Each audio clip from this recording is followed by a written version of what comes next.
Hello and welcome back to Inquisitor Martyr. Last time we finished up the Ordo missions we had and got screwed over on a intel mission. So now to see if we can get screwed over again, we're doing more intel.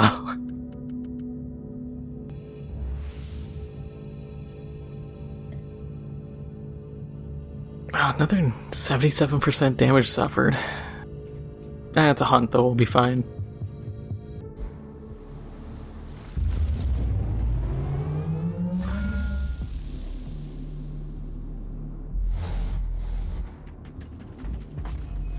I ended up seeing something I thought was pretty interesting a couple days ago.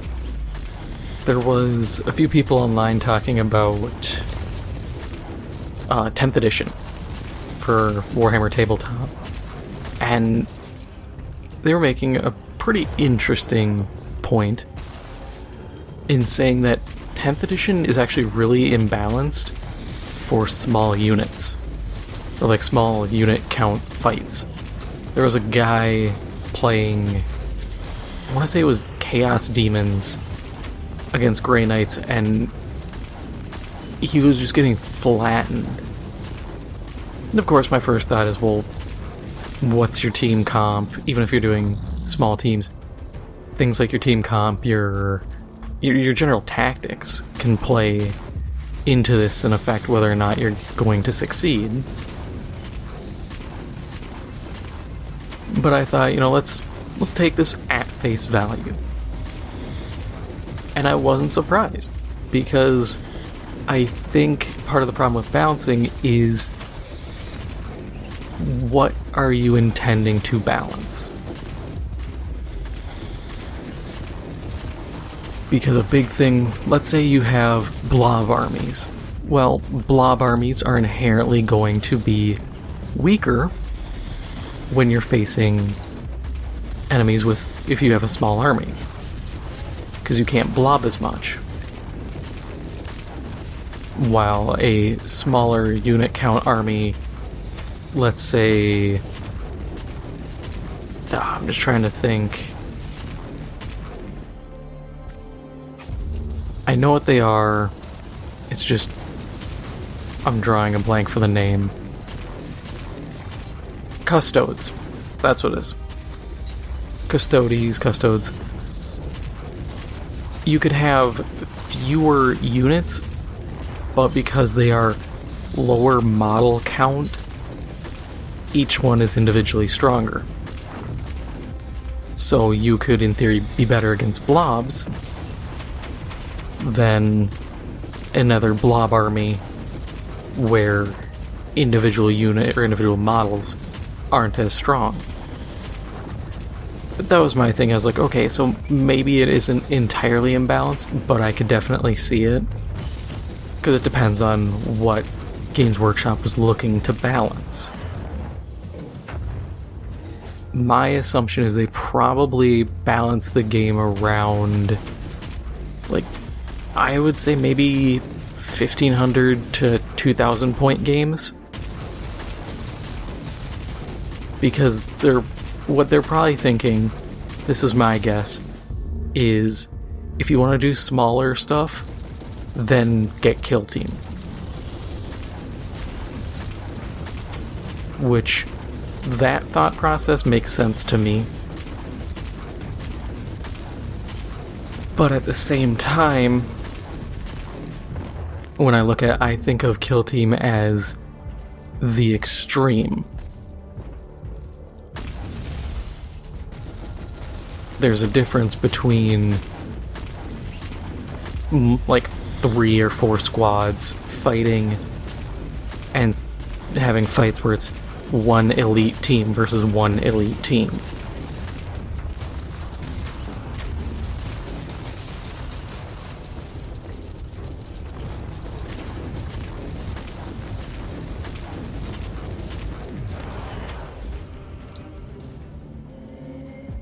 So that was just something that came to mind, and I was like, oh,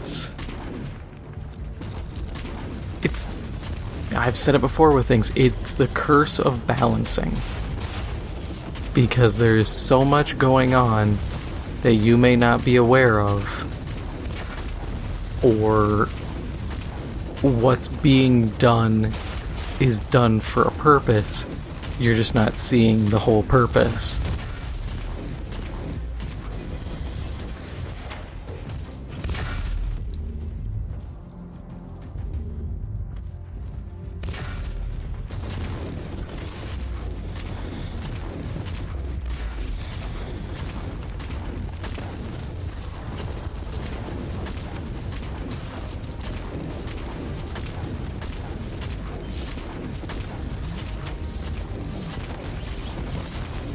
I also saw, I just remembered this too, gameplay for the new Age of Sigmar RTS. And it's weird because I saw a lot of people going, oh, this looks really good. And the whole time I watched gameplay, because Lionheart did some gameplay of it.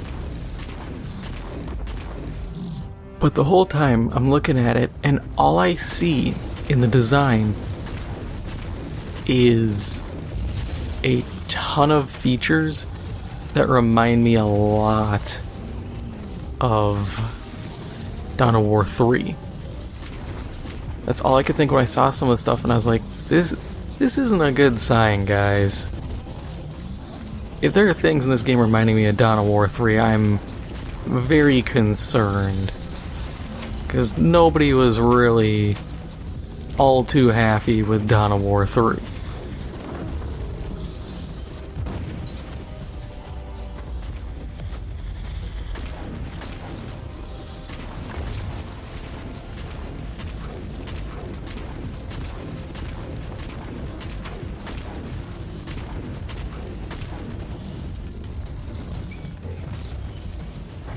I hope this Age of Sigmar game isn't like Dawn of War 3, but I really, really expect it to be. Just because that's... I see the potential for some big disconnect between the devs and players. Because that seems to be happening quite a lot lately.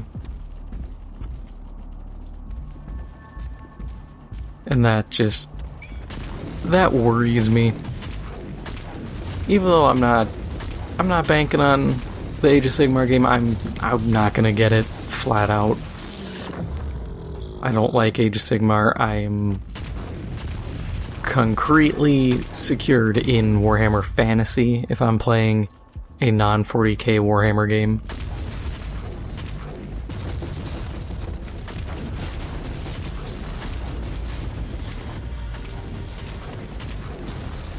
I just, like always, I want games to do well.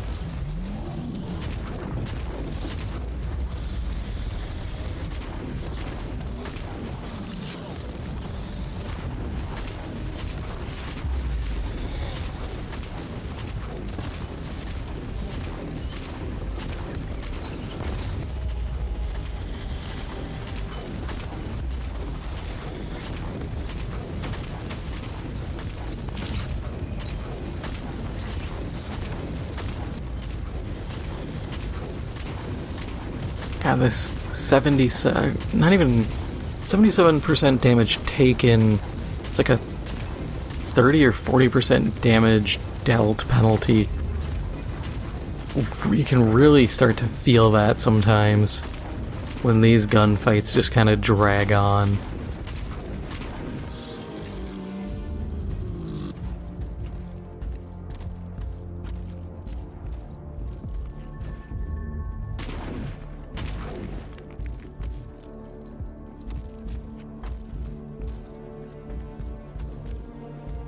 That's the one part that I'm really going to enjoy with the Crusader is all their damage is built into them. So it's none of this, oh, well, you gotta make sure you got all your bots deployed and they gotta be focusing the right guy, or they're like the ones behind me that are currently dying because they're not at all like focused on the same target. So they're just dying to garbage and all the things like that.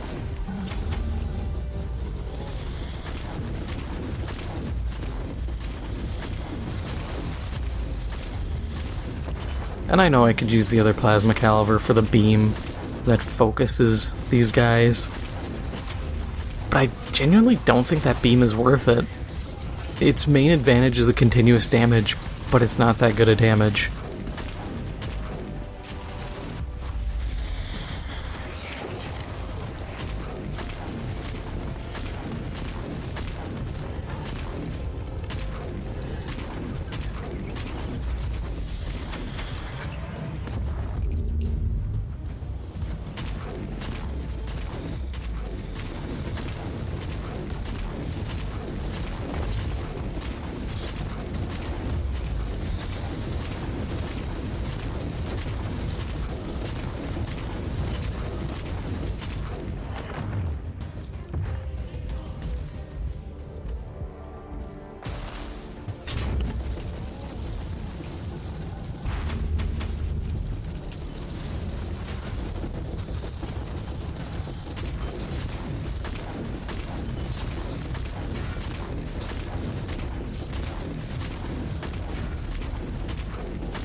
Oh, I can't even see the enemies, I just see damage numbers.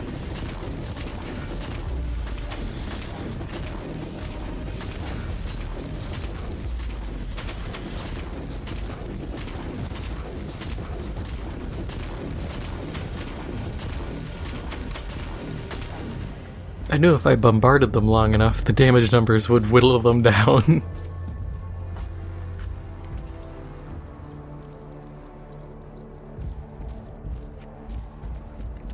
At least this mission didn't fail, but it really couldn't.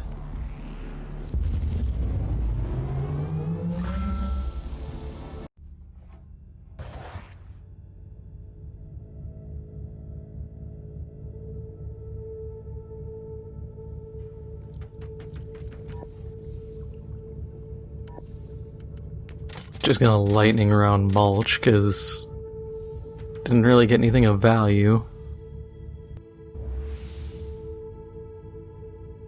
Please be a better mission. Data hunt.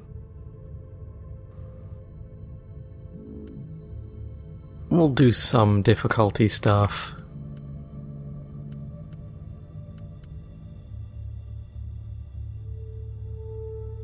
Because in the end I still get all my damage ups and everything.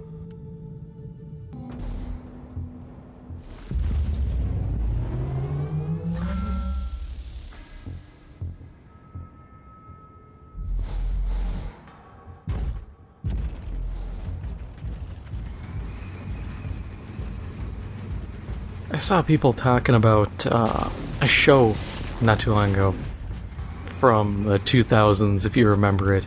Lost Tapes was on Animal Planet, and it was these found footage, like, horror stories that had like a documentary angle to them. So there was one on like the Chupacabra, and it was following a family of Mexican people as they're trying to cross the border and they get attacked. And Border Patrol saves a little girl while her parents get killed by the Chupacabra. There was one of Bigfoot, where it's a park ranger is trying to deal with these guys poaching. And she keeps having like minor encounters, hearing stuff that happens to be Bigfoot.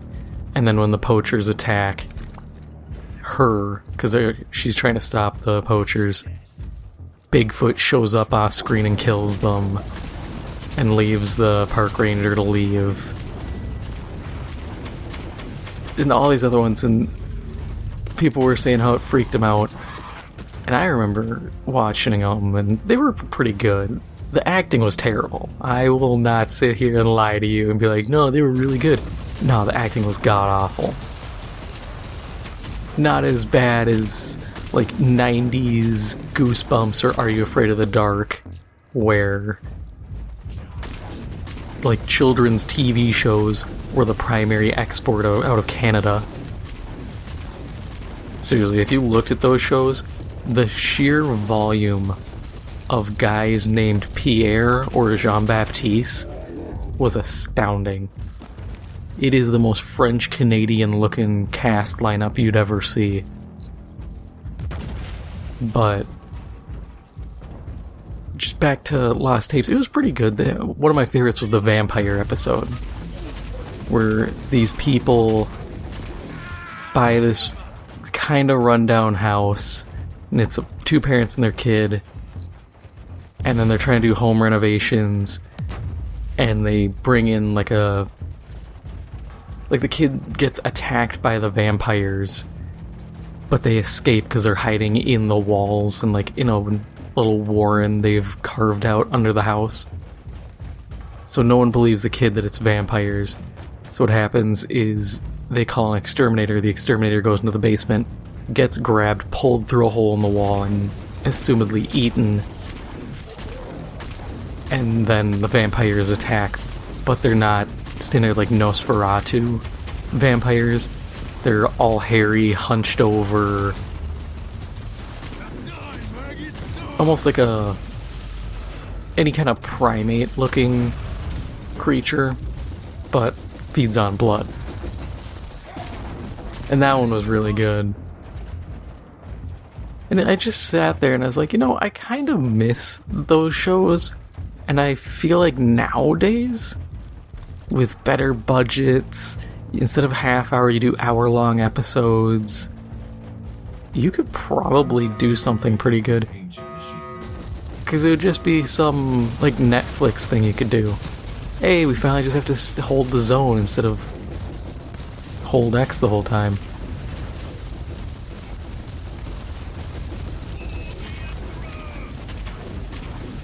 Yeah, I miss that show. It's kind of funny how many people remember that show, and how many apparently it caused childhood trauma.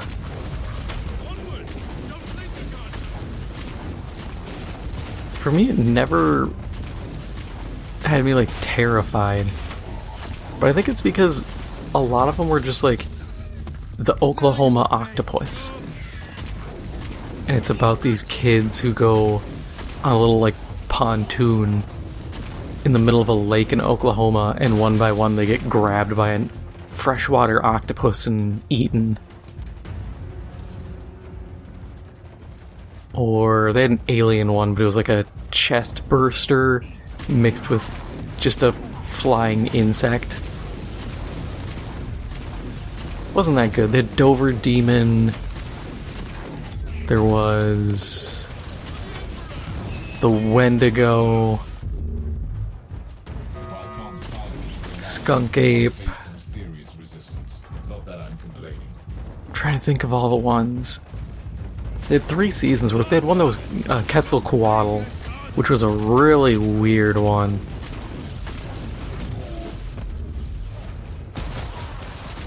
It was strange considering there's so many cryptids, and if you really wanted to, you could... What I would do with the show is for like the vampire one, I'd probably do a couple dedicated to it, just because you can... The idea of these kind of feral creatures being vampires, I think, is a lot more interesting than the standard...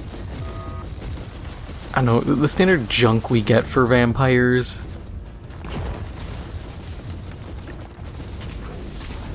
Because you can only watch something like 30 Days of Night? Where it's the Alaskan town that gets overrun by vampires. You can only watch things like that so many times before the story and the general idea gets so just done again that you're like, nah, I've already seen this movie without seeing this exact movie. But more of a feral infestation, that's interesting. You could do some cool stuff with that. And I like that whole premise of, oh hey, they just are living under a house. That said, the sheer number of like vampires they showed, you would have had some missing persons cases. That town would have definitely been something else. Now, if you had it set in Gary, Indiana, sure. Parts of Chicago, parts of Detroit, parts of New York where there's a lot of abandoned buildings. Yeah, you could definitely have a colony of these vampire creatures just hanging out. Because nobody's gonna find them.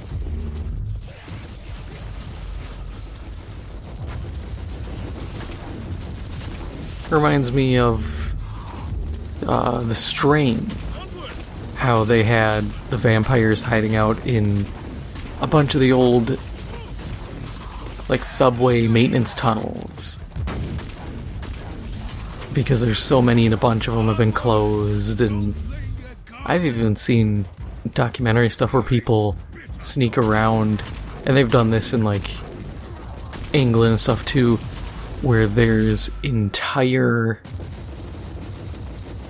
like, subway stations that are abandoned. And whoever, I guess the government just locked these things off and said, nah, no one gets access to this. And these guys would sneak in, and they would, in a lot of cases, still be lit up. Some of them were a bit dirty, but some were in decent condition. They were just shut down, sealed off, sometimes full-on brickwork sealed off, and there'd be a couple little entrances you might be able to squeeze through, but that's about it. Hell, you could just do a show about the vampires. I would watch that. If it's anything like The Strain, I love that show. We don't get a lot of vampire apocalypse stuff.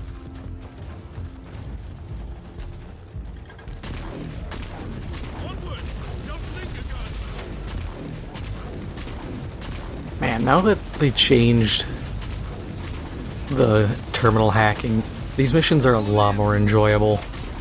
I always just hated standing around, holding X and just waiting. It also feels like they go faster now.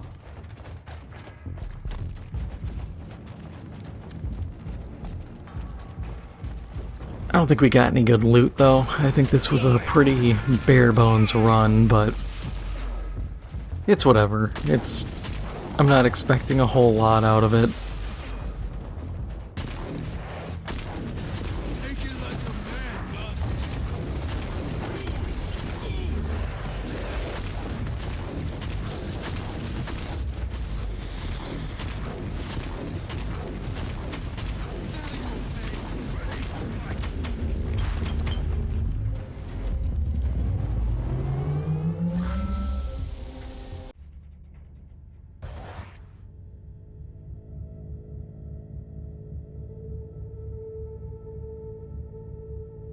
Now let's see what that implant looks like.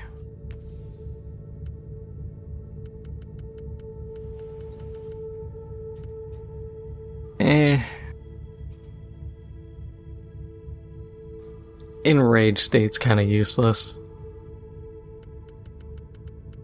At least we get more shards. A lot more shards. We'll just quick speed mulch everything.